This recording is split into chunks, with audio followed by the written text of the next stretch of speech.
Former President Gloria Macapagal Arroyo, Senate President Sherwin Gatchalian, and honorable members of the Senate, House Speaker Faustino D. III, and honorable members of the House of Representatives, Chief Justice Alexander Gesmundo, and honorable justices of the Supreme Court, His Excellency, the Most Reverend Charles John Brown, and esteemed members of the Diplomatic Corps, Executive Secretary Ralph Recto, and honorable members of the Cabinet, First Lady Luis Araneta Marcos, other distinguished guests, ladies and gentlemen, good afternoon.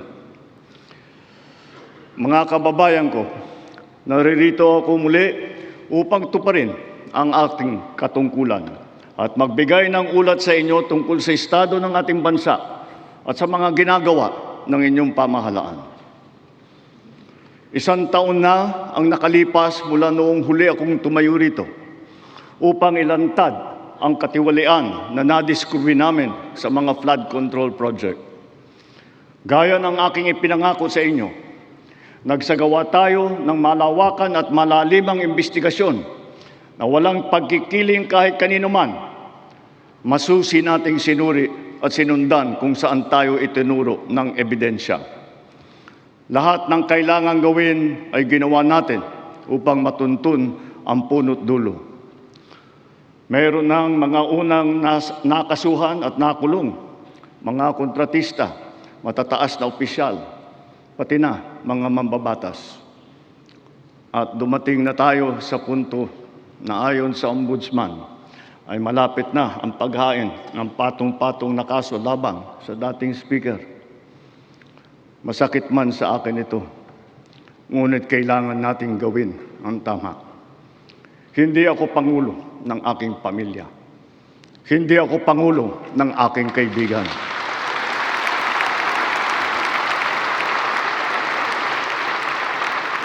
Ako ay Pangulo ng Pilipinas at ang tungkulin ko ay sa inyo, ang aking mga kapwa Pilipino.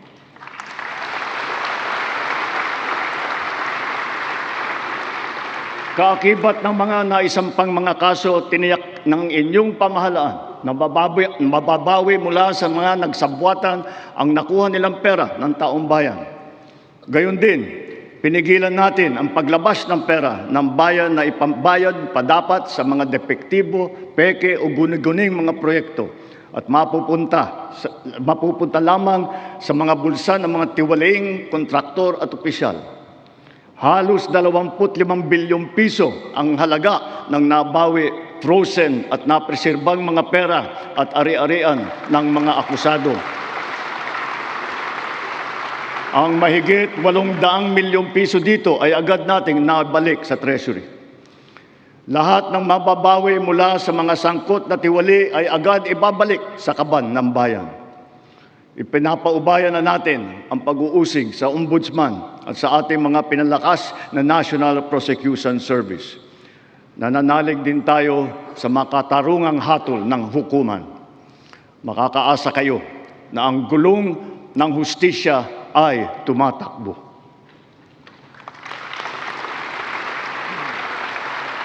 Sa kabila ng mga kaganapang ito, kailangan natin umusad tungo sa pagbabago. Nakatulong ang lahat ng mga ulat at hinaing ninyo sa isumbong na Pangulo. Ang inyong pagbabantay at pakikialam sa pamahalaan ay ang susi sa paglaban sa katiwalian. Ang reforma sa DPWH ay nagsimula na. Nagpasok tayo ng mga bagong graduate kasama ang mga tuwid at maasahang mga job order at contract of service. Bukod sa mga flood control project, lahat ng mga proyekto ay sinuri at tiniyak na talagang kinakailangan at maayos mula sa plano, presyo hanggang pagpapatupad. Para walang overpricing, sinigurado natin na ang mga materyales ay ayon sa presyo sa merkado. Bantay sarado ang bawat proyekto at ang nakalaang pondo sa Transparency Portal, Integrity Chain at katuwang na ang mga civil society organization. Mula nung tumama sa ating bansa ang epekto ng giyera sa gitnang silangan, Nagdeklara tayo agad ng State of National Energy Emergency.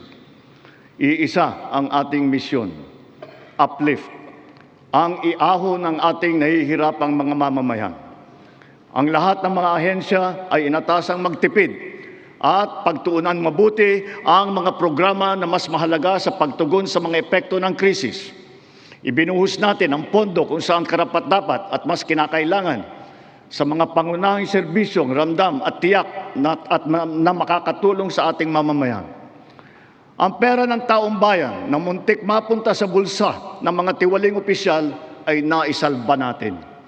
At sa halip na magamit natin ay nagamit natin sa mabuti at para sa tunay na kapakanan ng mamamayan. Ibinaba natin ang karagdagang halos 58 bilyong pisong pondo sa mga lokal na pamahalaan para mas mabilis at mas malawak ang paglingap sa taong bayan. Mataas ang tiwala at kumpiyansa natin sa mga lokal na pamahalaan. Ito ay paghahanda na rin para sa mas marami at mas malawak na serbisyo para sa kanilang mga nasasakupan. Nagsimula tayo doon sa mga direktang naapektuhan ng kaguluhan. Ang pagsaklolo sa ating mga kababayang OFW na naipit sa digmaan. Mahalagang misyon ito ng pamahalaan. Gayong lagpas 2.2 milyong Pilipino ay naghahanap buhay sa Middle East. Simula nung naputok ang gera, mahigit 12,000 kababayan natin ang ating naiuwi sa bansa na ligtas. Mahigit 140,000 OFW naman ang ating nabigyan ng sari-saring tulong sa gitna ng kaguluhan sa Middle East. Tulad ng pagkain, tulong pinansyal, pagpapagamot, at masisilungan. Pag-uwi sa Pilipinas, sila ay ating tinulungan upang makapagsimula muli sa pagpahanap buhay sa pamamagitan ng Action Fund at OWA Kabuhayan Program. Ang iba naman ay nilapit natin sa peso o kaya'y sinama natin sa bayanihan para sa balikbayang manggagawa job fair. Samantalang ang iba ay tinulungan natin makapaghanap buhay muli sa ibang bansa. Bukod sa kanila, ang mga magbabalik natin mga gurong OFW ay papasok na sa mga public school natin kung saan sila ay higit na kinakailangan. Dahil dito sa Pilipinas, sila ang ma'am at saka ang sir. Patuloy ang ating ugnayan sa iba't ibang bansa at ang suporta natin sa mga OFW para sa kanilang kaligtasan. Lalo na at may mga kababayan tayong nasawi o hanggang ngayon ay nawawala sa Middle East. Pangalawa, bunga ng ating magandang ugnayan sa iba't ibang bansa. Natiyak nating sapat ang supply ng langis para sa ating pangangailangan. Sa kabila ng pagsara ng Strait of Hormuz, ay nagawa natin makabili at makapag-angkat mula sa ibang pagkukunang bansa tulad ng Japan, South Korea, Oman, India, maging sa Russia, pati na sa China. Dahil sa mga ito, natiyak natin na sapat ang supply ng bansa na tatagal hanggang halos 2 buwan. Nakipag-usap din tayo sa Iran para sa kaligtasan ng ating libo-libong mga kababayang tripulante na nasa Strait of Hormuz. Sa kooperasyon ng ating mga kumpanya ng langis, hindi naging biglaan ang pagtaas ng presyo ng petrolyo, kundi paunti-unti sa loob ng 1 linggo. Ito ay para naman maging magaan sa ating nahihirapang mga consumer. Nagtakda rin tayo ng sunod-sunod at malalaking mga price rollback na kailangan tuparin ng mga kumpanya ng langis. Sa tulong ng batas na naipasa ng Kongreso, agad din natin nasuspindi ng 3 buwan ang pagpataw ng excise tax sa LPG at saka sa kerosene. Bukod dito, agad din natin nilimitahan ang pagtaas ng presyo na inaangkat nating bigas. Inaresto at kinasuhan din natin ang mga nahuling nagsasamantala sa kabila ng pagdurusa ng taong bayan habang may state of energy emergency. Lahat ng posibleng gawin para mababa ang presyo at mapabagal ang pagtaas nito, ginawa natin. Marami ang naapektuhan o kaya nawalan ng trabaho sa panahong ito. Kaya tuloy-tuloy ang pagsasagawa natin ng mga job fair sa buong bansa. Nitong Mayo 1, araw ng paggawa at kasagsagan ng mataas na presyo ng krudo, Nagsagawa tayo ng halos 100 job fair kung saan halos 300,000 trabaho ay pinagbigay alam natin sa publiko. Sa isang araw ng job fair na ito, lagpas 6,000 Pilipino ang hired on the spot. Dito rin natin ipinamahagi ang mga sweldo para sa mahigit 100,000 benepisyaryo at nagtatrabaho sa ilalim ng dilip at tupad ng DOLE. Kumilos agad tayo upang pigilan ang mabilis na pagtaas ng presyo ng bilihin. Hinikayat ang mga bangko at e-wallet na magbawas ng kanilang karaniwang singil sa bawat transaksyon na online. Kaya ngayon, maraming bangko at e-wallet na nagbaba o nagtanggal ng kanilang sinisingil sa online transaction fee. Upang makaluwag din sa mamamayan, nagbigay ang mga bangko ng hanggang 6 na buwang palugit sa pagbabayad ng utang at hanggang 1 taon naman kung ang utang ay ginamit para sa agrikultura. Ganito rin ang ginawa ng GSIS at SSS para sa mga utang ng mga miyembro nito, pati na ang NHMFC para sa mga umutang ng murang pabahay at ng Pag-ibig Fund para sa mga naapektuhan na OFW. Kahit papano ay nakaluwag ito sa mga consumer, lalo na sa mga naghuhulog para sa kanilang bahay at sa mga nagpupundar para sa kanilang negosyo. Sa panahon na lumiit ang kita dahil sa mataas ng mga presyo, mahigit 26,000 toneladang bigas ang binigay sa mahigit 2.5 milyong pamilya. At ito'y itutuloy pa natin hanggang umabot sa 8 milyong pamilya na makikinabang.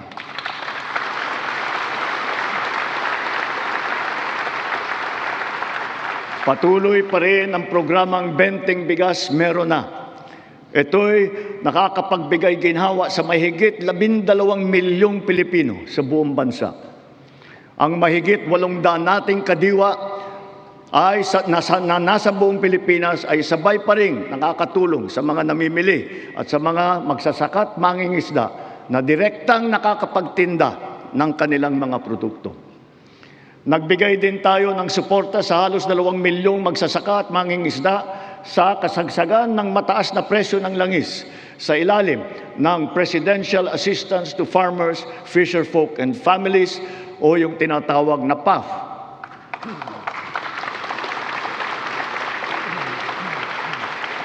Dahil sa mas malakas, malawak at mura nating internet, naging mainam na alternatibo ang online classes at saka ang ating work from home. Mataas ang presyo ng ating kuryente, lalo na ngayong Hunyo, dala pa rin ng mataas na presyo ng krudo at paglakas ng dolyar. Gayunpaman, tiniyak natin na nabigyan ang mamamayan ng kaunting proteksyon sa kanilang electric bill. Ipinag-utos natin ang agarang pag-refund ng mga kumpanya ng kuryente na may sobrang nasingil sa mga customer nito. Ipinag-utos din natin na payagan ang ilang piling consumer na makapagbayad ng kanilang bill ng hulugan sa buwan ng Mayo, Hunyo at Hulyo. Kaugnay nito, pansamantala nating pinagbawal ang mga pagputol ng linya habang hinuhulugan pa nila ang kanilang bill sa mga buwang ito. Para sa ating mga micro-entrepreneur, ipinatupad natin sa BIR sa ngayong taon ang one-time tax abatement. Layunin nito na makapagbigay ng kaunting ginhawa sa mga nalugi o kaya lumiit ang kita dala ng hirap ng panahon. Ang sektor ng transportasyon ang pinakamatinding tinamaan ng epekto ng krisis. Super, operator, pasahero, manggagawa o negosyo man, lahat ay umaray sa matarik na pagtaas ng presyo ng produktong petrolyo. Ngunit hindi natin kayang hayaan tumigil o maantala ito dahil ito ang nagsisilbing piston ng ating ekonomiya. Ang mga super ay natulungan ng cash relief mula sa ating programang AIX. Mayroon din 10 piso kada litro na diesel subsidy para sa mga pampasaherong jeepney at UV Express upang may dagdag na pangkarga.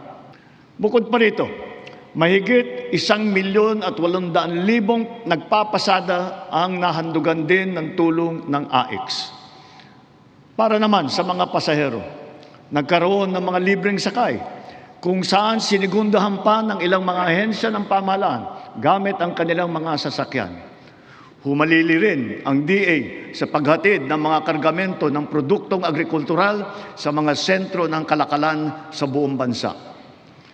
At para lalo pang makatulong ng sabay sa tsuper at pasahero, binuhay natin ang service contracting program para sa pampublikong bus at ang ating mga jeep.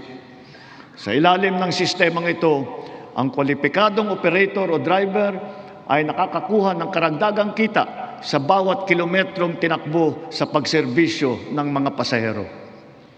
Sa panig naman ng pasahero, kung hindi man libre ang sakay, meron silang 20% na discount sa pamasahe. At ang diskwentong ito ay dagdag pa sa karaniwang 20% discount para sa mga estudyante, sa senior at saka sa may kapansanan. Ibig sabihin, para sa ating mga priority passengers, 40% ang kabuuang diskwento nila sa pamasahe.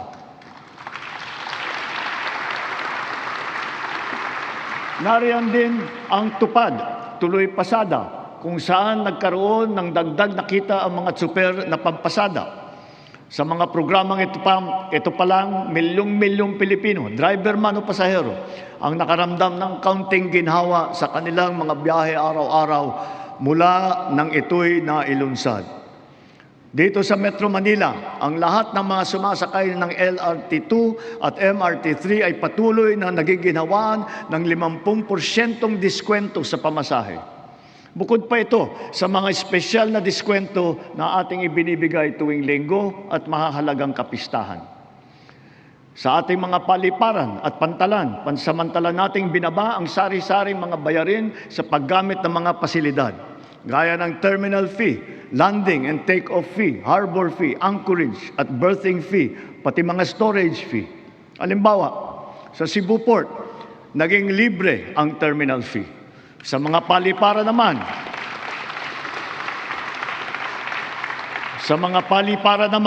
ang service charge sa mga pasahero ay binawasan din natin. Gayon din sa PITX, ang terminal na nag-uugnay ng Metro Manila sa Katimugan. Sinuspindi natin ng 3 buwan ang pagsingil ng terminal fees sa mga pampasaherong sasakyan. Sa mga expressways naman, sila ay may diskwento sa toll fee na umabot hanggang halos 200 piso. At kapag ang kargamento naman, ay pagsakay ng RoRo ay produktong agrikultural at sangkap ng pagkain, binaba natin mula 500 ang terminal fee. Ngayon, piso na lang ang sinisingil sa kanila. Sa pagdaan naman nila sa mga expressway, libre ang toll fee ng mga truck na accredited ng Department of Agriculture. Dahil sa lahat ng mga pinatupad na ito, milyong-milyong Pilipino ang kahit papano ay direktang nakaramdam ng tulong sa panahon ng mataas na presyo ng petrolyo. Sila ang ating mga tsuper ng pampublikong sasakyan, mga estudyante, manggagawa, pati na rin ang mga magsasaka at marami pang pasahero sa buong Pilipinas. Mga kababayan, sa ating pagbalik tanaw, kaya ko kayong harapin at sabihin na ginawa natin ang lahat ng nararapat upang malunasan ang mga epekto ng krisis. Agarang kumilos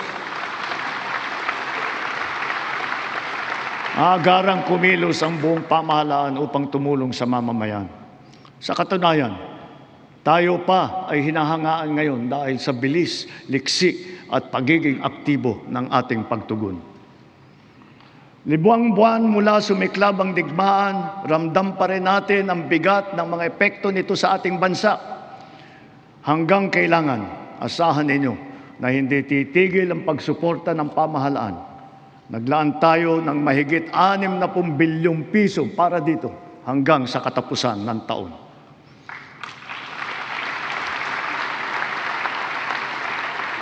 Ang pondo na naisalba natin na balak ibulsa ng mga tiwaling opisyal ay sa taong bayan natin ibinubuhos. Ngayon, Ngayon, ipipihit natin ang mga programa sa mas nangangailangan nating kapwa Pilipino para naman mas malawak at mas marami ang maaabot ng tulong. Layunin natin matulungan ang 3.5 milyong benepisyaryo ng 4Ps at walang gutom program, ang 1.5 milyong minimum wage na manggagawa ng miyembro ng SSS at ang 2.5 milyong kababayan nating mahirap na hindi pa naging benepisyaryo ng programang pang-ayuda ng pamahalaan. Nariyan pa rin ang nakaabang na pagsuporta natin para sa sektor ng transportasyon, agrikultura at mga OFW na apektado ng kaguluhan. Kung susumahin, mahigit 7.5 milyong pamilya na lubos na nangangailangan ang matutulungan natin sa mabigat na kabanatang ito. Ngunit, hindi natin kaliligtaan ang ating mga manggagawang Pilipino, lalo na ang mga middle class, pati na ang mga maliliit na negosyo. Alam natin na sila rin ay nabibigatan sa epekto ng krisis. So, to ensure the continued progress of the middle class amidst the lingering effects of the crisis, we will pursue tax relief measures that promote growth, that generate revenue, and advance equity towards socio-economic sustainability. Kaya bilang natatanging proteksyon sa kanila at para mas mapakinabangan nila ang pinaghirapan nilang kita, nananawagan ako sa Kongreso upang maipasa ang batas na magbibigay ng bahagyang ginhawa para sa ating bayaring buwis. Una, palawakin natin ang exemption sa income tax.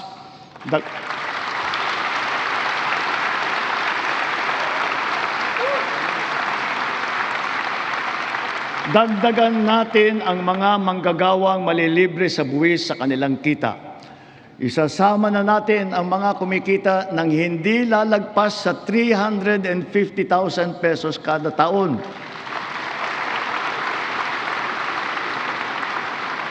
Kasabay nito ang karampatang pagbaba ng income tax ng iba parang manggagawa.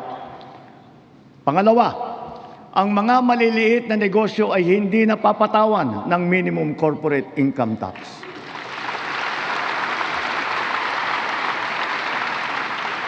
Pangatlo, para mapanatag ang loob ng taong bayan, ang pagbigay ng amnesty para sa mga hindi nabayarang buwis tulad ng income tax, estate at donors tax at value-added tax.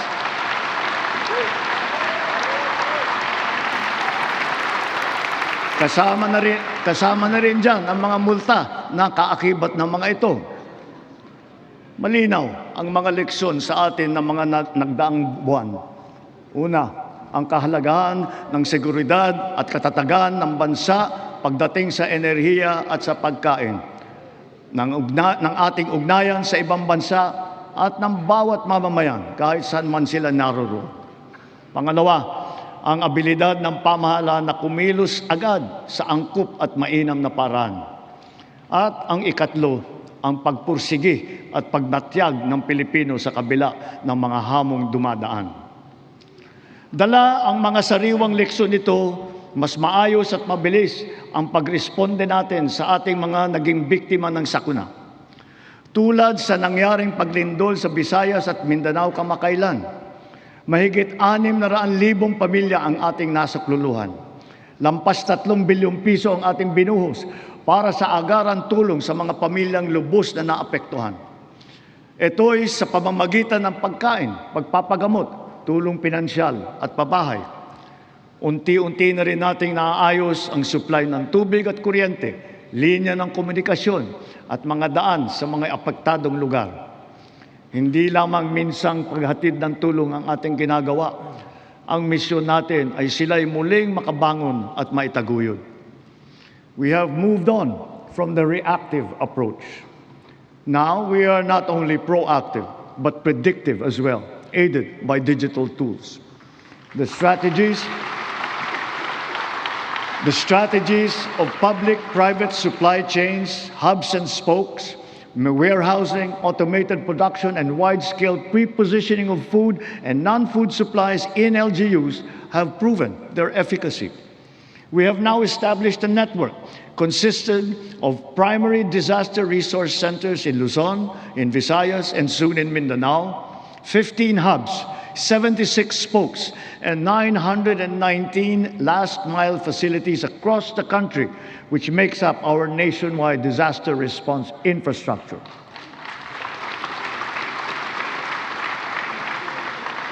Because of this robust system, delivery of emergency nourishment and relief to target areas is now made possible under 24 hours. Sa panahon ng krisis o kalamidad, handa na ang pamahalaan sa pagpapadala ng mga mobile energy system upang makapaghatid ng emergency power sa mga lugar na nawalan ng kuryente.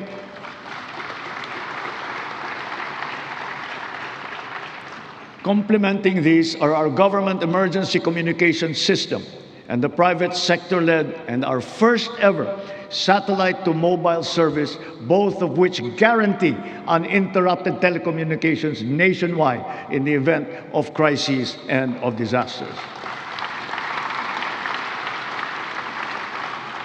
At dahil meron na tayong konsepto ng state of imminent disaster, hindi na natin hinihintay na mangyari ang sakuna. Aagapan natin ang paghahanda at pagresponde.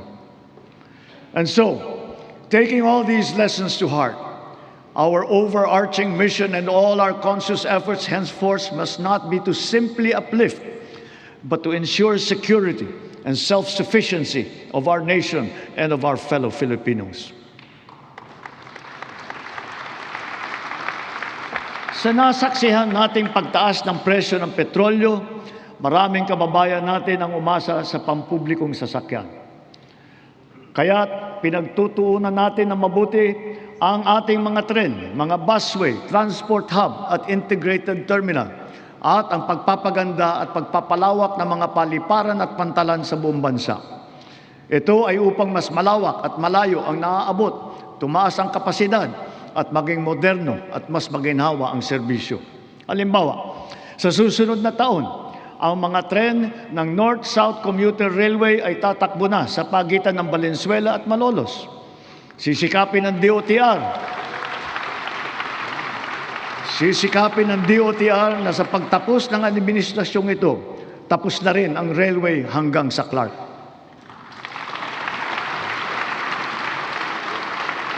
Sa susunod na taon, bubuksan na rin ang 12 stasyon ng MRT-7. Matapos ang halos 3 dekada, may bago ng linya ang MRT na tutulak pa hanggang Sacred Heart sa Quezon City mula sa North Avenue. At balang araw, aabot pa ito hanggang San Jose del Monte, Bulacan.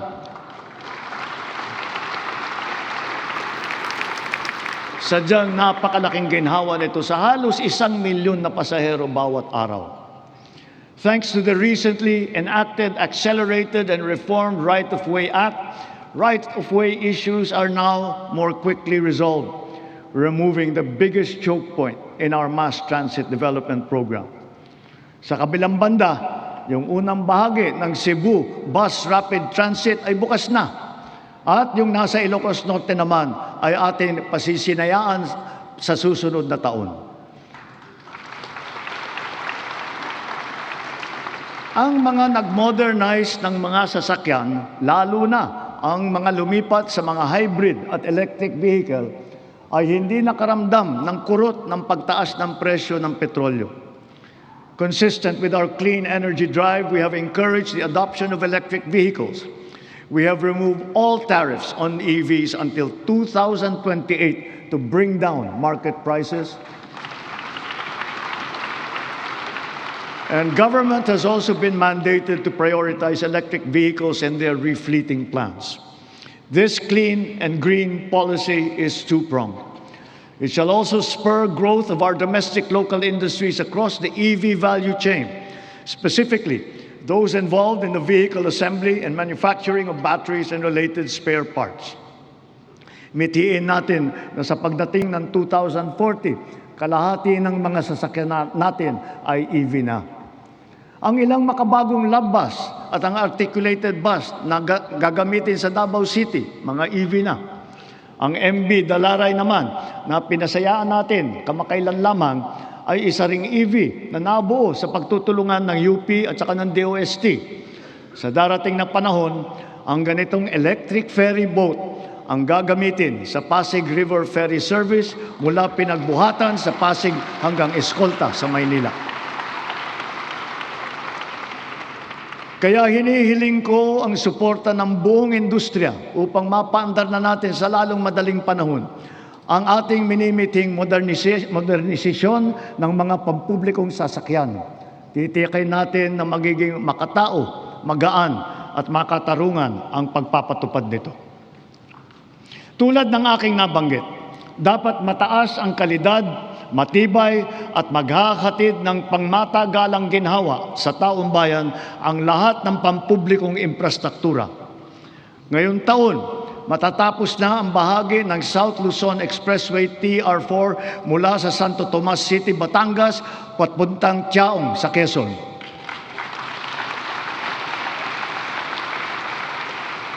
Halos 17,000 motorista araw-araw ang makikinabang dito. Ang mga nasirang tulay sa San Juanico sa Eastern Visayas, Cabagan, Santa Maria sa Isabela, Pigatan sa Cagayan, Calbigan at Liloan sa Samar, at Panuliran sa Iligan ay kaagad nating naayos at ngayon nagagamit na muli.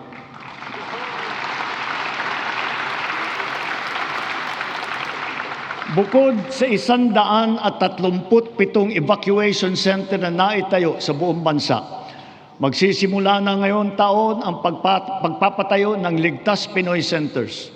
Una doon sa mga lugar na madalas tamaan ng hagupit na panahon, tulad ng Bicol, Eastern Samar, Bukidnon, Davao de Oro. Ang mga gusali na ito ay dinisenyo upang kayanin ang mga malubhang kalamidad tulad ng super typhoon na 340 kilometers per hour, ang lakas ng hangin at ang magnitude na 8.4 na lindol. Ganon din dapat ang taas ng kalidad at tibay ng lahat ng pribadong infrastruktura. Ang lahat ng gusali sa ating bansa ay dapat handa at kayang manatiling matatag at nakatindig laban sa anumang banta ng sakuna at kalamidad. Kaya akma lamang ng bigyang halaga at pagtuunan ang pag-amyenda ng National Building Code upang maging alinsunod ito sa mga modernong pamantayan. Katambal ng paglaban sa katiwalian kaugnay ng mga ghost at substandard na flood control project, naglunsad din tayo ng Oplan kontrabaha sa buong bansa. Dito sa Metro Manila, masigasig ang ginagawang paglilinis ng mga estero at imburnal sa pangunguna ng MMDA. Nakakatulong ang mga Cash for Work program sa malawakang paglilinis na mahigit 200 estero at waterway mula sa Luzon hanggang Mindanao, sa Ilocos Sur, sa Cagayan, sa Camarines Sur, Negros Occidental, Cebu, Capiz, Iloilo, Lanao del Norte, Maguindanao del Sur, Misamis Oriental at Bukidnon.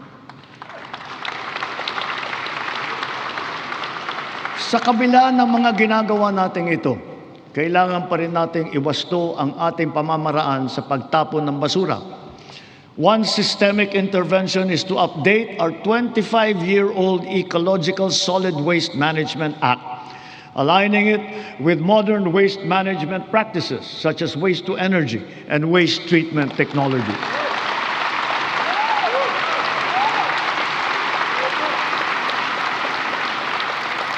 As we recalibrate our solid waste management systems, we can draw inspiration from the solid waste management practices being championed by the MMDA here in Metro Manila, such as waste recovery, processing, upcycling. For example, what used to be the Carmona Sanitary Landfill of the 1990s is now the MMDA Nature Park. And more than a multi-purpose green space, it shall soon be the base of its high-level disaster preparedness training and simulation exercises. Gayon din, ang ating sistema ng agrikultura ay pinapatatag natin upang magarantiya ang ating supply ng pagkain at maipababa ang presyo nito para sa lahat. Ang sari-saring mga programa tulad ng puhunan, farm input, kagamitan, kaalaman, pati na insurance ay tumutulong sa mga magsasaka at mangingisda. Kaya mula noong 2023, patuloy na tumataas ang produksyon ng bansa. Lumalakas ang cropping intensity, dumadami ang ani tulad ng palay, mais, asukal, baboy at manok. Dala ito ng malakas na buhos ng suporta sa sektor, ang gumaganda at lumalawak na sakop ng infrastruktura at sistema ng irigasyon at tumataas na antas ng mekanisasyon. Nagbubuklod na rin ang mga magsasaka at mangingisda at nabibigyan ng makabagong teknolohiya, binhi at mga pasilidad at kagamitan. Ilan sa mga ito ay ang 145 rice processing system, 3 malaking cold storage facility, at halos 40,000 makinarya. Ang mga taniman naman ng niyog ay dumadami at lumalawak din, dala ng ating programa na malawakang pagtatanim sa buong bansa. Nakapagtanim na tayo ng 18 milyong puno at layunin po natin na sa pagkatapos ng administrasyong ito, makakapagtanim tayo ng 100 milyong puno ng niyog sa Pilipinas. Gagarantiyahin ito ang tatag ng ating industriya ng niyog hanggang sa mga susunod na dekada. Ang NFA din ay ngayon may mas malakas na ang kakayahan sa pagbili ng mga ani ng magsasaka sa mas magandang presyo at sa pag-imbak ng buffer stock. Ang mga sari-saring peste at sakit na ay nagbabantang manira ng mga inaasahang magandang kita. Halimbawa rito, ang avian flu at saka yung ASF. Kaya tinitiyak ng DA na ang mga magsasaka ay natututo ng mga makabagong kaalaman at mga mainam na paraan sa pag-iwas at paglaban sa mga ito. Gayunpaman, ang insurance ay nagsisilbing mabisang panangga laban sa pagkalugi dala ng pagkawala o pagkasira sa hindi inaasahang pangyayari.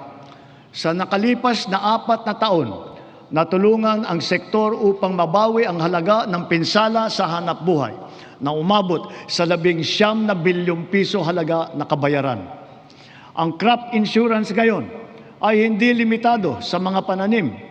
Kasama sa saklaw nito ang mga alagang hayop, palaisdaan, mga gamit at pasilidad, pati sasakyan na pang-agrikultura. Meron ding life insurance para sa mismong magsasaka at mangingisda. Papalawigin pa ng Philippine Crop Insurance Corporation at DA ang kaalaman ng mga magsasaka at mangingisda tungkol sa crop insurance. Upang makapagbigay ng kapanatagan sa isipan ng mga benepisyaryo ng agrarian reform, wala tayong tigil sa pamamahagi ng mga titulo sa lupa na ginawad sa kanila. Kaya sa loob ng 4 na taon, lagpas 400,000 titulo na ang suma total ng atin na ipamahagi sa kanila, na may kabuong lawak na mahigit 500,000 hektarya. Tatapusin na natin ang pamamahagi ng mga titulo sa susunod na taon. Marami sa benepisyaryo ang naghintay ng 30 hanggang 60 taon. Ang iba mapalad na nasaksihan ang paglabas ng kanilang titulo. Sa tagal naman ng panahon, yung iba, apo na ang tumanggap. Gayon din, kahalaga sa kanila ang seguridad na hatid ng kalayaan mula sa pagkalubog sa utang. Kaya asahan ninyo, kukumplituhin na natin ngayong taon ang ginagawa natin pagpapawalang bisa ng mga utang ng ating mga benepisyaryo.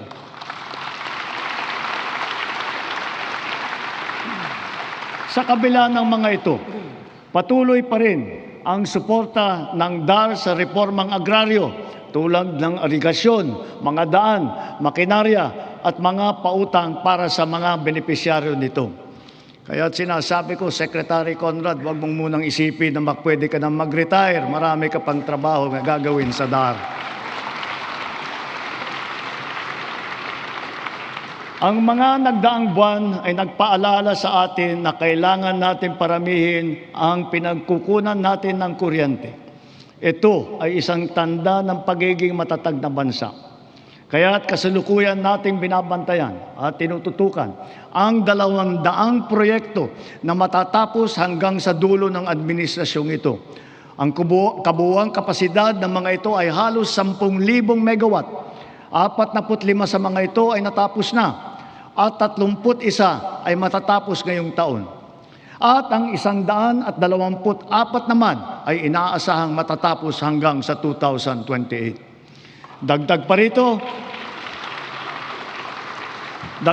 rito ang mahigit 1,700 megawatt na hatid ng mga proyekto para sa energy storage system na may kakayahang mag-imbak ng kuryente. Karagdagang seguridad ito sa 2028 para sa halos 30 milyong kabahayan at mga industriya sa bansa. Ang mga proyektong ito ay napabilis ng dahil sa mga bagong patakaran at proseso na nagpapadali ng pagnegosyo dito sa ating bansa para sa mga Pilipino at dayuhang negosyante. Ngunit siyempre, mas pinapaghalagahan natin ang mga teknolohiya na hindi umaasa sa inaangkat na krudo na pinapaandar ng mga likas na yaman ng ating bansa, tulad ng renewable at indigenous. Bukod sa ilang mga plantang pinapatakbo ng krudo, nakapagdagdag tayo ng mahigit 60 plantang pinapatakbo naman ng geothermal, solar, hydro at wind at saka ng biomass. Because of the extension as well of the Malampaya service contract until 2039, drilling operations once again resume for the first time in 8 years. What we have uncovered is truly a national treasure. An untapped reserve of 222 billion cubic feet of natural gas, which bodes well for the continuous production of our premier gas field until 2034. To put it in context, 222 billion cubic feet of natural gas is sufficient to power 1.6 million households for the next 8 years until 2034. Inspired by this development, we have already awarded a total of 14 petroleum service contracts in Luzon, Visayas, and Mindanao. By far, this is the highest number of such contracts ever to be awarded during a single term of any president in our history.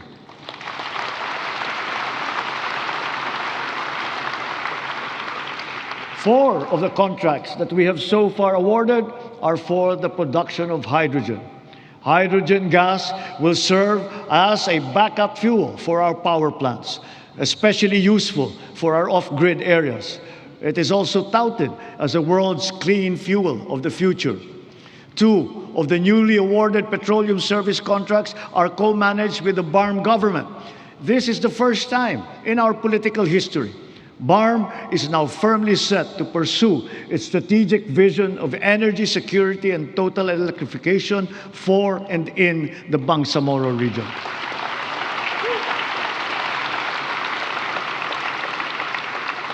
Sa kabila ng mga nailatag para sa ating seguridad sa enerhiya, panatag ang aking loob na kaya nating umangat pa.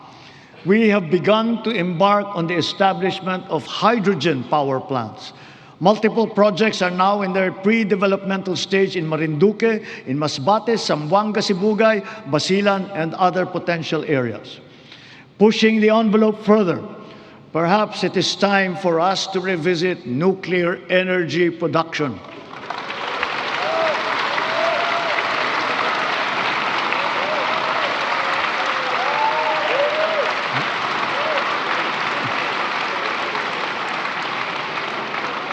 After all, we are already using nuclear energy in the fields of medicine, in agriculture, water filtration, and the upcycling of plastic. We are confident in its capacity to reinforce our energy security and to bring down the cost of electricity in our country. Titiyakin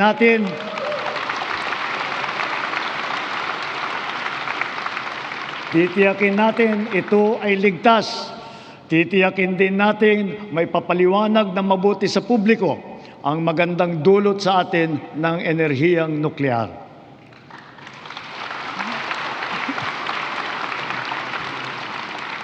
Mga kababayan, sa lahat ng mga ginagawa natin sa sektor ng enerhiya, malinaw din sa pamahalaan ang hinaing ng taong bayan na pababain ang presyo ng kuryente sa bansa.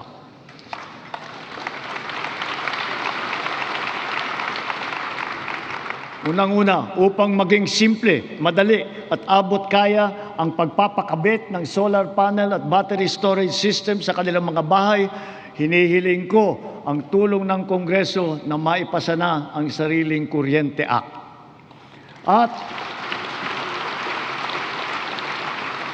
At kung pagbawas ng presyo ang usapan, sa aking palagay, panahon na para tanggalin na natin ang systems laws na pinapasa sa consumer.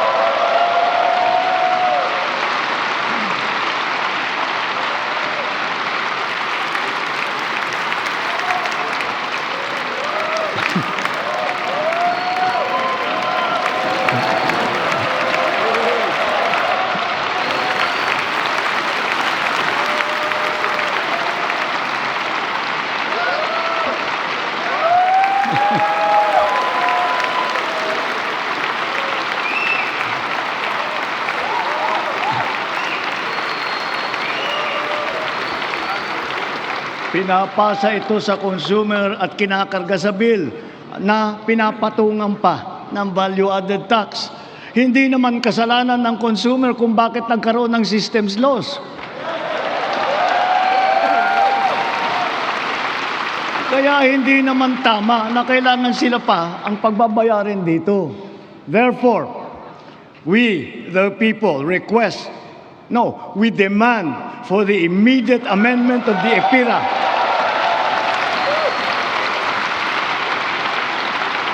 and to prohibit charging systems laws against consumers, including the value-added tax thereon.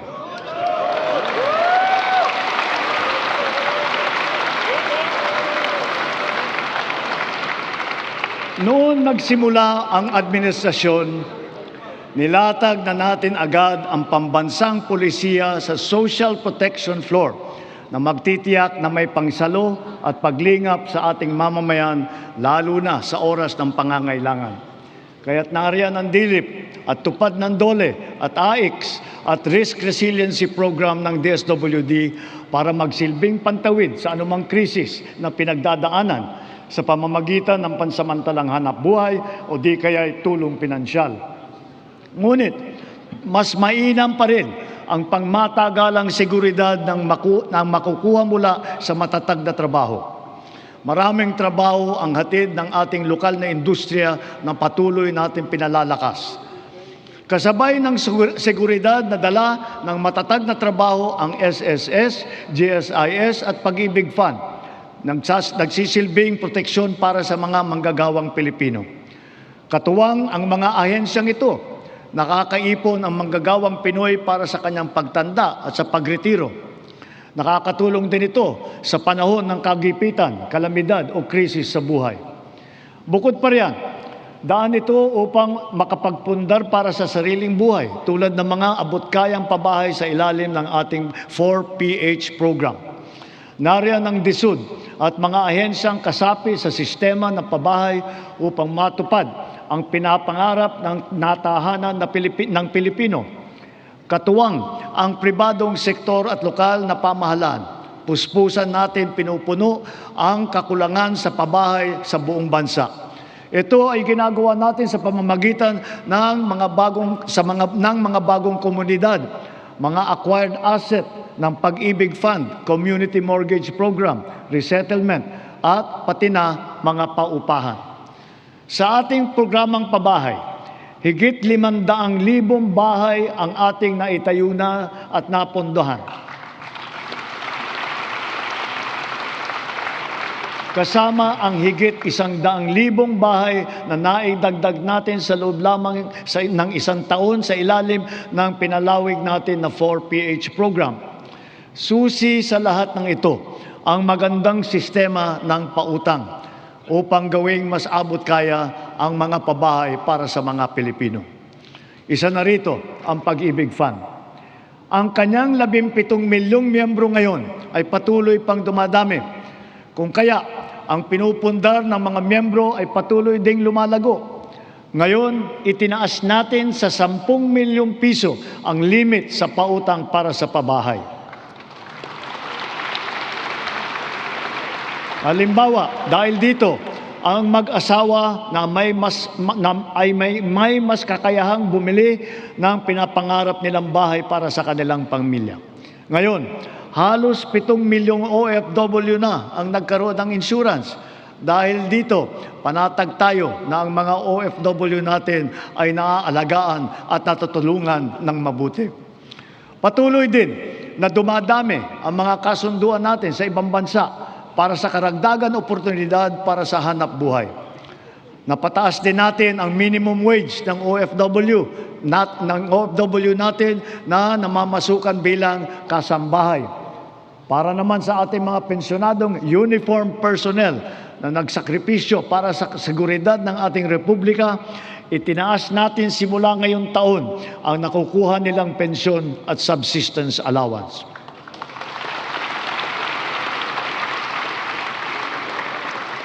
Bilang dagdag tulong naman sa mga pensyonado ng SSS, pinaaga natin ang 10% pagtaas ng kanilang pensyon simula Hunyo na dapat sana ay nakatakda pa sa Setyembre. Mula nung nag-umpisa ang administrasyon, humigit kumulang 44 na milyong Pilipino na ang protektado ng SSS. Mahigit 80,000 sa kanila ay mga tsuper, mga tindero, tendera, gig worker, mga job order at contract of service at iba pang mga nasa informal na sektor. Ang mga contract of service at job order ng pamahalaan, ipinagpatuloy natin ang kanilang mga serbisyo. Naglaan pa tayo ng karagdagang sahod para sa kanilang paghulog sa SSS, Pag-ibig at PhilHealth bukod sa iba pang mga benepisyo. Misyon natin na mas marami pang Pilipino ang makakasapi sa SSS, lalo na ang informal na sektor at mga self-employed na tulad nila. Kaya nananawagan ako sa buong sambayanan, huwag natin ipagwalang bahala ang seguridad na handog ng SSS, pati na ang Pag-ibig Fund. Tiyakin po natin na ang wasto at buwanang paghulog para sa mga ikabubuti ng ating mga kinabukasan. Maganda ring balita na dumadami sa ating mga kababayan ang kumukuha ng insurance at pre-need mula sa pribadong sektor. Mainam din itong pagpundar para sa kinabukasan. Ito ay para sa lahat ng Pilipino. Ginawa rin itong mas abot kaya dahil sa mga micro-insurance plan. Ngayon na nasa merkado, ito yung mga rehistrado at lehitimo. At mas maganda rin ang balita sa ating kabataan. Sa kanilang murang edad ay nagbubukas na ng mga account sa bangko o kaya sa digital payment app. Hikayatin at turuan natin silang mag-impok at magpundar para sa kanilang kinabukasan. Gayunpaman, edukasyon pa rin ang siyang pangunahin nagtataguyod ng kakayahan. Kung kaya ito ang nangunguna sa listahan ng administrasyong ito.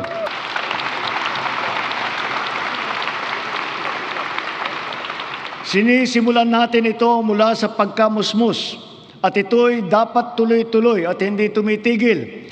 Kaya dapat nakakintal sa puso't isipan ng mga Pilipino ang lifelong learning at continuous self-improvement. Ang nagdaang mga buwan ay nagpaalala sa atin na mahalaga ang reskilling at upskilling ng ating mga manggagawa. Napatunayan natin ang kakayahan ng mga senior high school graduate natin sa mga isinagawa natin bagong Pilipinas Servisyo Fair nitong Marso. Mahigit 1,200 senior graduate ang naging hired on the spot. Maaari na rin sila ngayon mag-apply para sa mga bakanteng unang baitang na posisyon sa pamahalaan. Ngunit, patuloy pa rin natin pinalalakas ang curriculum ng senior high upang lalong maihanda ang estudyante para sa tunay na mundo. Pinaigting ang work immersion para maranasan nila ng personal ang paghahanap buhay sa kanilang gustong larangan. Panatag ang ating loob sa edukasyon pagkatapos ng senior high dahil sa patuloy na pagtaas ng kalidad ng kolehiyo sa ating bansa. Noong 2022, ang mga kolehiyo natin na pumasok sa World University Rankings for Innovation ay 12 lamang. Patuloy po nating ipinataas ito bawat taon. Ngayon, 140 kolehiyo na ang pumasok na sa World University Rankings. At lagpas kalahati sa kanila ay state at local universities and colleges kung saan libre ang matrikula.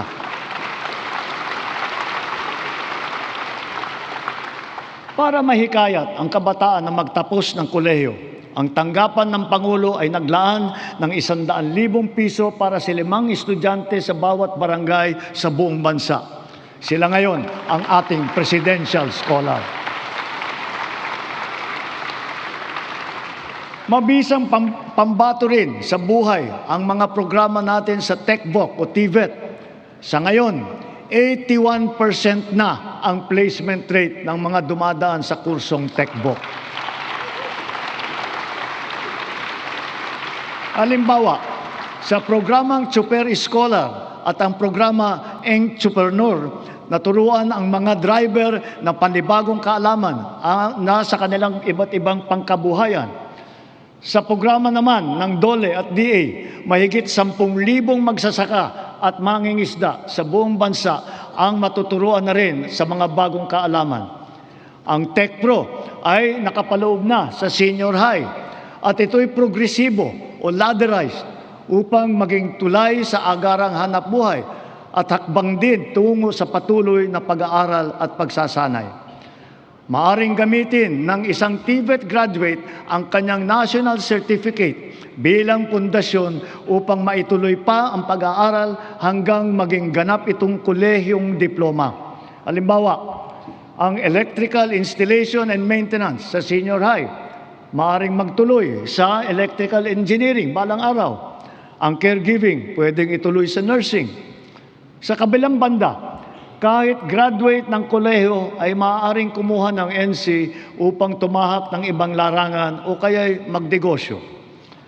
Inahahayag ng DOLE at TESDA sa publiko ang kompletong impormasyon ukol sa mga kurso at programa TVET, lokasyon ng mga training center at provider, paano mag-apply, petsa, iba pang mahahalagang detalye.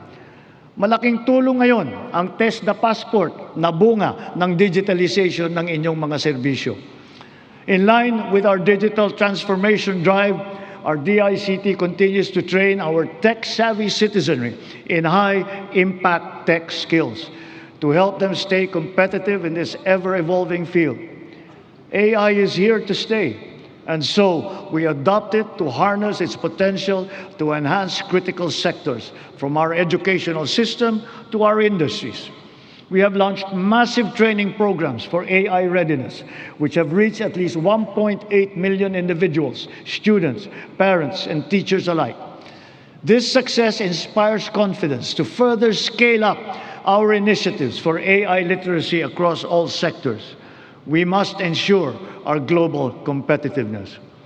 Within and beyond the academe, we must inculcate in our youth the virtues of critical thinking, innovativeness, creativity, as well as the ability to find solutions to problems.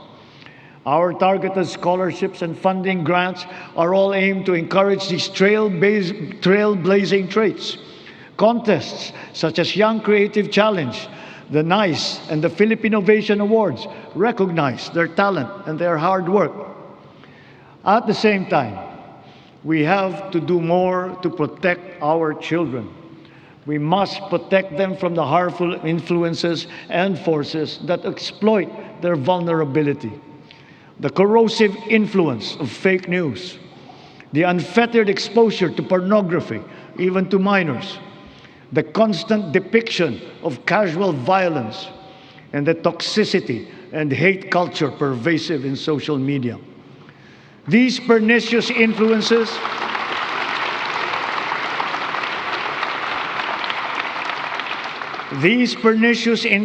lead to issues of their mental health, rise in teenage pregnancies, and HIV/AIDS cases and other extremely harmful consequences. We must all assume a community responsibility for our young people's protection. Ang mga nasawi na ating mag-aaral kamakailan, dala ng karahasan at kapabayaan, ay nag-iwan ng malaking puwang sa kanilang pamilya at mapait na aral din para sa ating lahat. Sa mga magulang at kaanak ng mga nasawit at nasaktan dahil sa nangyaring karahasan sa mga paaralan, tanggapin po ninyo ang aming taimtim na pakikiramay. To the parents of Chris Lawrence Fabian, Joyancy Separa, and Ayesa Nicole Dazo, we are all so very proud of the unflinching bravery and heroic virtue that you have instilled in your children. They are an inspiration to us all. Their courage and their selflessness, true Filipino qualities, are the virtues that these trying times call for. Kailangang mamulat ang buong lipunan at akuin ang responsibilidad. Pag-ibayuhin natin ang ating paggabay at pag-aruga sa ating mga kabataan. Magkakasama tayong lahat sa misyong ito. Ang pamahalaan, pamilya, paaralan, simbahan, industriya, komunidad. Tatayo ang paaralan bilang pangalawang tahanan para sa kanila. Kaya hinahanda natin ang mga pampublikong paaralan upang tanggapin sila ng bukas palad. Ngayong school year, tuloy ang ating school-based feeding program bilang mabisang suporta sa pag-aaral. Sa programang ito, mapapakain natin ang mahigit 4.5 milyong kinder at grade 1 at mga mag-aaral na grade 2 at pataas na mga lubos na nangangailangan ng nutrisyon. Magtutulungan ang lokal na pamahalaan, ang barangay, PNP, DepEd upang palakasin ang seguridad sa paaralan. Siniguro ng DepEd na nakahanda, gumagana at alam ng lahat ang mga mekanismo at proseso sa pag-ulat sa pagtugon sa mga insidente ng bullying, pati na sa mga iba't ibang emergency. Hinahanda rin natin ang ating mga principal at guro upang mamagitan sa pag-ayos ng anumang hindi pagkakaintindihan ng mga estudyante. Sa tulong ng unang batch ng 10,000 school counselor associates na ipapasok natin sa mga pampublikong paaralan, ang mga anak natin ay meron ng malalapitan para sa angkop na payo sa anumang mabigat na pinagdadaanan sa kanilang isipan.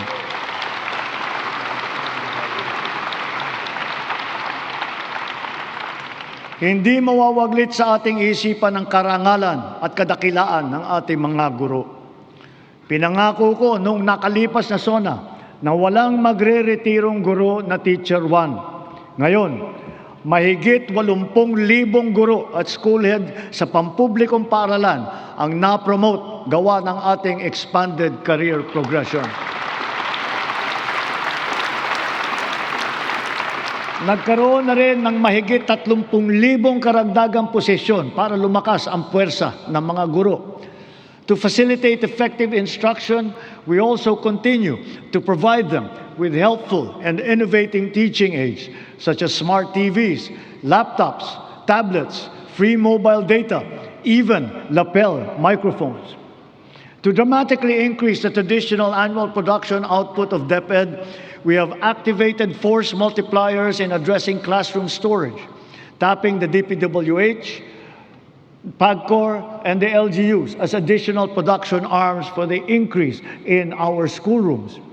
For its part, the private sector also will construct its initial share of more than 16,000 classrooms in Luzon by way of PPPs. Additional PPPs with higher production targets will soon follow for the Visayas and Mindanao.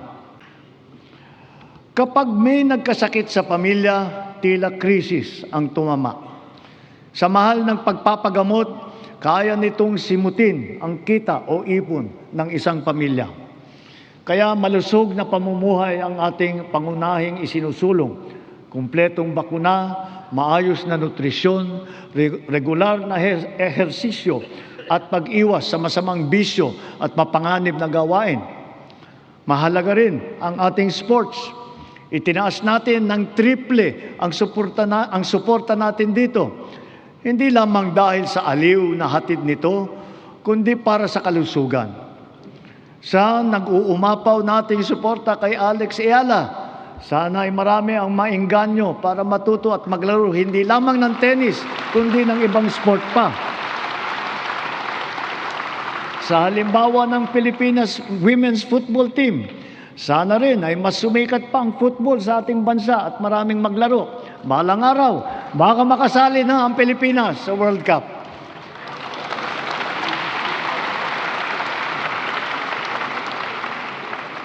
Ang ating sistema ng universal healthcare ay ang pangunahing seguridad sa kalusugan ng bawat Pilipino, katuwang ang DOH at saka ang PhilHealth. Daig ng maagap ang masipag. Ito ang layunin ng ating YAKAP program. Ilayo ang Pilipino mula sa sakit at tugunan ng maaga ang nagbabadyang karamdaman. Sa taong ito, 4.5 milyon na ang nakapagpatingin mula sa 25 milyong Pilipino nakarehistro sa programang ito. Hangad natin, mas maraming klinika pa ang makakasapi sa YAKAP upang mas marami pa ang pagpipilian ng ating mga mamamayan. Sa kaugnay nitong gamot program, ang miyembro ng PhilHealth ay makakakuha ng kailangang gamot mula sa mahigit 2,000 accredited na provider. Ang bawat miyembro ay may benefit limit pa na 20,000 piso kada taon. Ngayon, 75 na ang mahahalagang gamot na kasama sa listahan ng programang ito. Meron diyang antibiotic, laban sa asma, alta presyon, kolesterol, para sa diabetes, sa ubo, lagnat, at iba pang mga sakit na kadalasang nararamdaman. Sa 7 buwan ng taong ito, mahigit 300,000 kababayan natin ang nakinabang dito. Bukod sa programang ito ng PhilHealth, ang bilang ng mga gamot na tinanggalan natin ng value-added tax ay umabot na sa mahigit 2,000.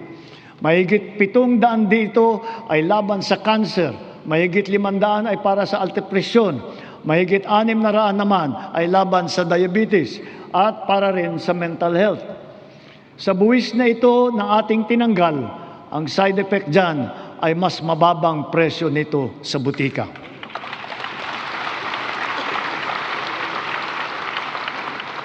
Ngunit, kung pag-iwas sa sakit ang ating tunay na pakay, kulang pa ito. Kailangan mas maaga ang pagbabantay. Kaya pinapalawak pa natin ang programang ito. Sa susunod na taon, unti-unti nating isasama ang iba't ibang uri ng blood test at gamot upang mas maagang matukoy at mabantayan ang posibleng sakit sa bato, atay, thyroid at hepatitis B. Nariyan pa rin ang malaking suporta ng PhilHealth kung kailangan talagang magtungo sa pagamutan. Patuloy na pinaparami ng PhilHealth ang sakop nitong mga sakit, kondisyon at serbisyo. At itinaas din nito ang limit upang matiyak na sumasabay ito sa pagtaas ng mga presyo. Pinahahalagahan ng PhilHealth ang mga laganap at malubhang mga karamdaman tulad ng cancer at sakit sa puso. Kasama na rin ngayon ang pagpapagamot ng HIV/AIDS upang makatulong sa pagpigil na dumadaming mga kaso dito sa bansa. Pati na rin ang TB na kumikitil ng halos 100 buhay bawat araw dito sa atin. Para mapaganda pa ang suporta natin sa mga batang may developmental disabilities, dodoblehin natin ang PhilHealth package para sa pagpapatingin sa therapy.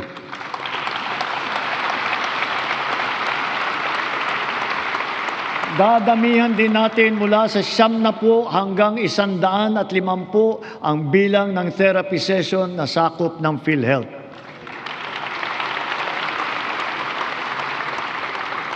Nakaantabay din para sa kanila ang Project Aruga ng DSWD para sa karagdagang tulong pinansyal. Mula sa lagpas 5 milyong pamilyang Pilipino na gumagamit ng PhilHealth noong 2022, umabot na sa mahigit 7.5 milyong pamilya ang nakatamasa ng mga benepisyo ng PhilHealth nitong nakalipas na taon.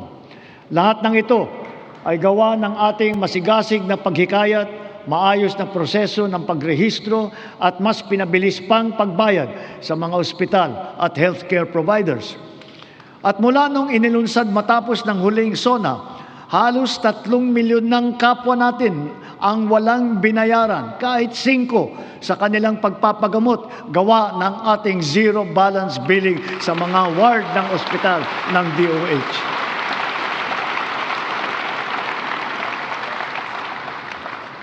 Siyempre, hindi natin makakaligtaan ang maaasahang medical assistance o MAIP. Mas marami na ang ospital na sakop nito. Mas pinadali pa ang proseso. At ngayon, may e-MAIP na sa mga ospital ng DOH, online at kasama sa ating eGov app. 2 na lang ang requirement. Wala na ring GLGL. Kaya hindi na kailangan pumila o magmakaawa pa sa sino mang politiko.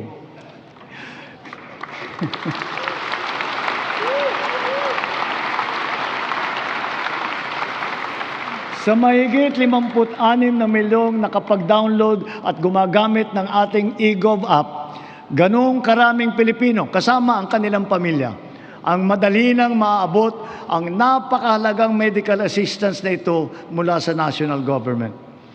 Kung kaya't sa puntong ito, mahigit 8 milyong pasyente na ang natutulungan ng maaasahang MAIP.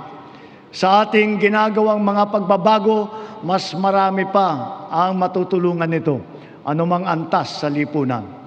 Paraan natin ito upang mapakinabangan ng mamamayan ang buwis ng kanilang binabayaran.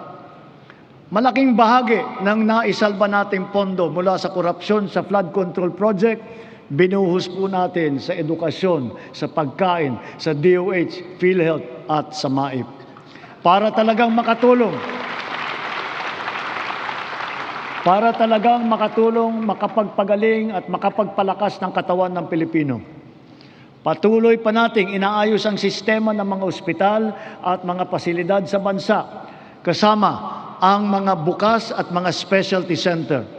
Mayroon din valor clinics na tanging para naman sa ating mga veterano at kanilang pamilya.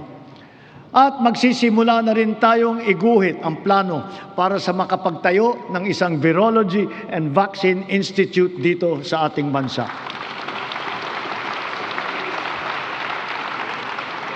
Kasabay nito, ang hanay ng mga dalubhasa sa larangan ng medisina at kalusugan ay dumadami na rin. Mula noon na magsimula tayo, mahigit dumoble ang kumukuha ng medical scholarship kapalit ng obligasyon na maglilingkod sa mga pampublikang ospital sila balang araw. Sa kanilang pinamamalas na serbisyo publiko, ang ating mga doctors to the barrios ay nagsisilbing huwaran sa ating mga susunod na henerasyon ng mga Pinoy na doktor.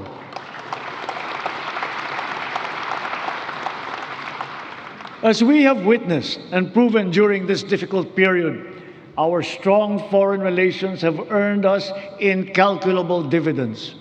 The Philippines is once again a full member of the community of nations.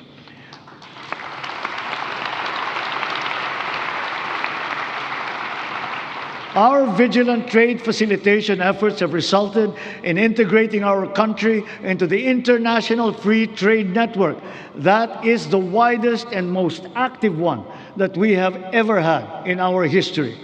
It has yielded transformative economic agreements such as the Regional Comprehensive Economic Partnership.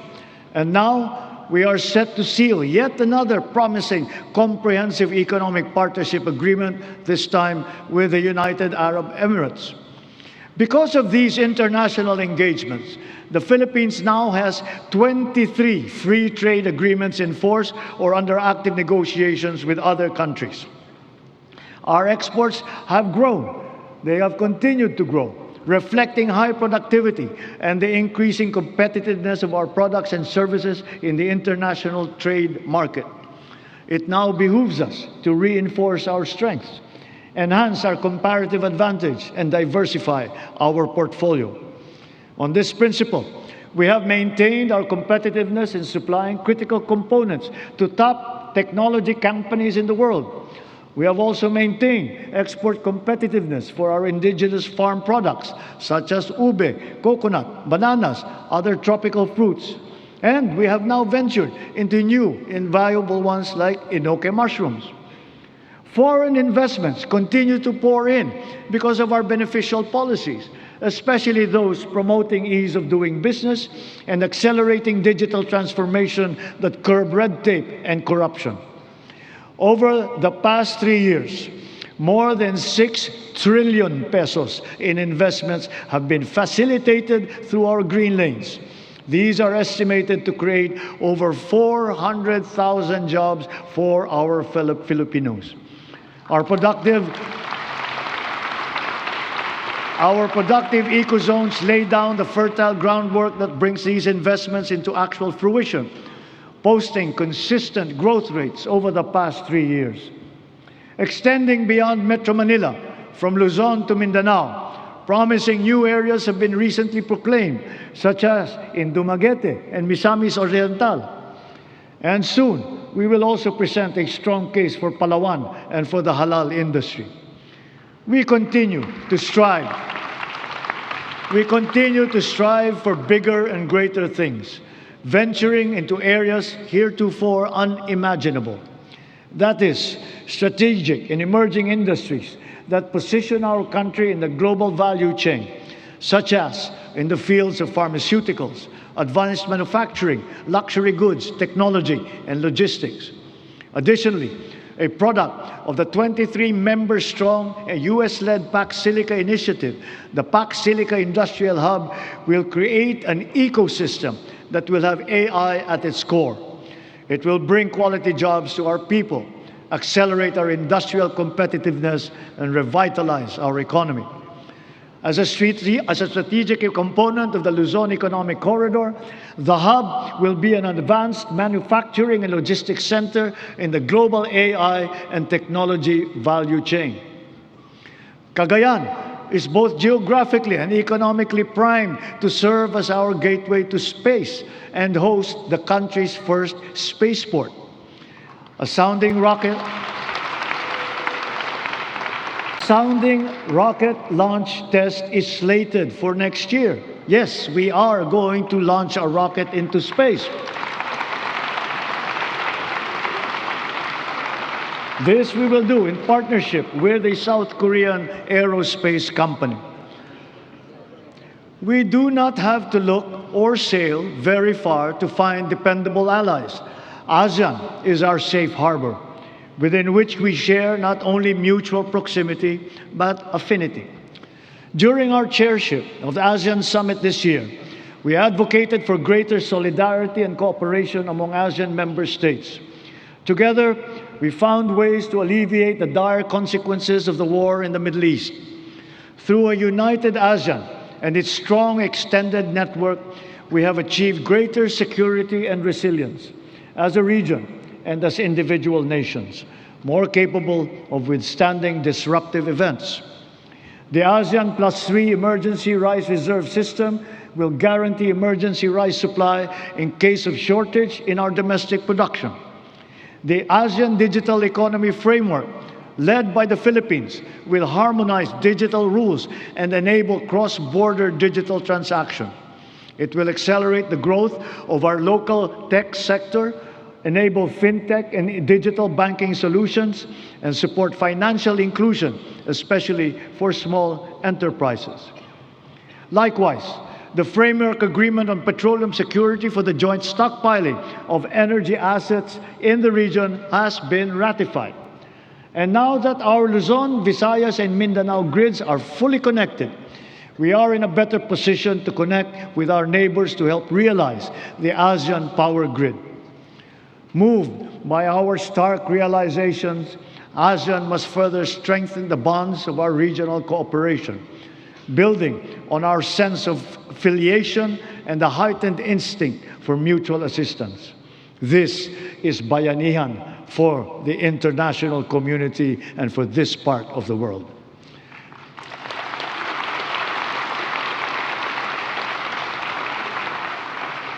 And more significantly, we in ASEAN joined by the entirety of Filipinos who by nature are peace-loving, re-echo our unified appeal for an end to violent conflict. We appeal to all parties for a heightened sense of community, to a return to the table, armed only with a genuine desire for peace and for normalcy. True diplomacy builds, violent conflict only destroys. Peace and order are the foundations of security for our country, for our region, for the world. A long but worthwhile 15 years since its signing, we are now ready to formalize a historic completion of the government's peace pact with the CBA-CPLA. And in accordance with the Republic Act number 12317, the BARM electorate is now poised to partake in BARM's first regular parliamentary election.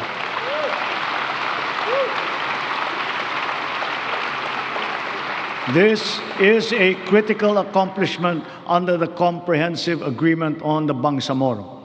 COMELEC, law enforcement, volunteers, deputized agencies, all stakeholders are now ready to ensure that this defining political exercise will be peaceful, orderly, and credible.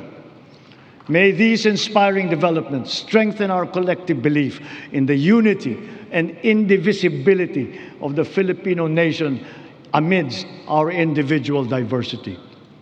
Our unity and collective consciousness are challenged now greater than ever before. A common threat lies before us, directed against our dignity and self-respect. Of late, our very humanity has been called into question. Let me remind our friends and our detractors, Filipinos are a noble, kind, gracious, and great race. We are not greedy. We are not racists. We are not liars.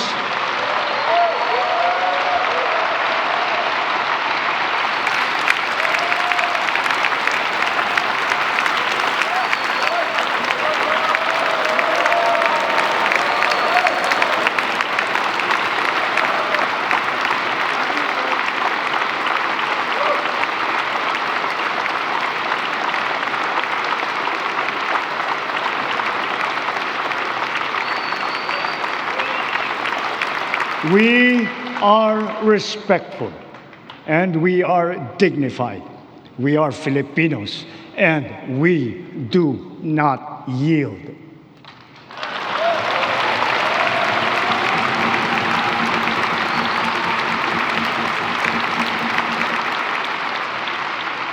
Just recently, we celebrated the 10th anniversary of the final and binding 2016 Arbitral Award, which stands as a definite benchmark for the interpretation and application of the UNCLOS.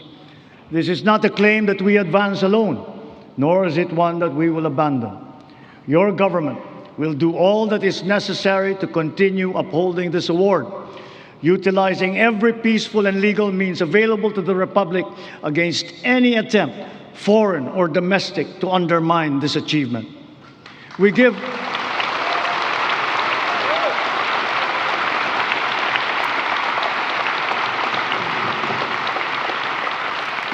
honor to our armed forces, the Coast Guard, even our fisherfolk, who all continue to patrol and ply our seas in the face of great risk.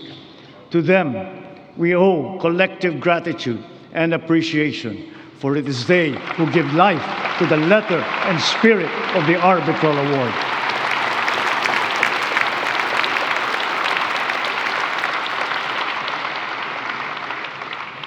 Mga kapwa kong Pilipino, sa ganitong mga banta sa ating seguridad, sa loob at sa labas ng bansa, tayo'y tumindig ng taas noo at magkapit-bisig. Dahil tayo man ay magkakaiba sa maraming bagay, iisa lang tayong lahi. Tayong lahat ay Pilipino, Pilipino sa diwa, Pilipino sa dugo. Manaig nawa ang pagkakaisa at ang pagmamahal natin sa inang bayan at sa kapwa Pilipino. Sa bagay na ito, hindi tayo magkakatunggali. Tayo ay magkakabigkis tulad ng ating pinamana sa ating buong kasaysayan. Sa mga pang-aalipusta, hindi tayo matitinag. Sa manlulupig, hindi tayo pasisiil.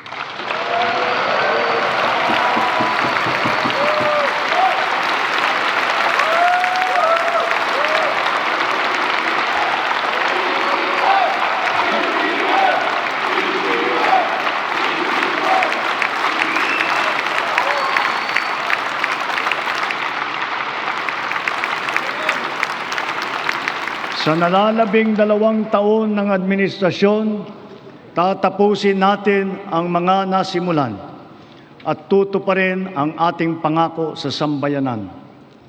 My beloved countrymen, let us continue the work that we have started to make the Philippines the country that Filipinos deserve. There is no nobler cause than this. We do this for our children. We do this for our future. We can but do this because we love our country and we love our people. Maraming salamat po. Magandang gabi po. Mabuhay ang Pilipinas!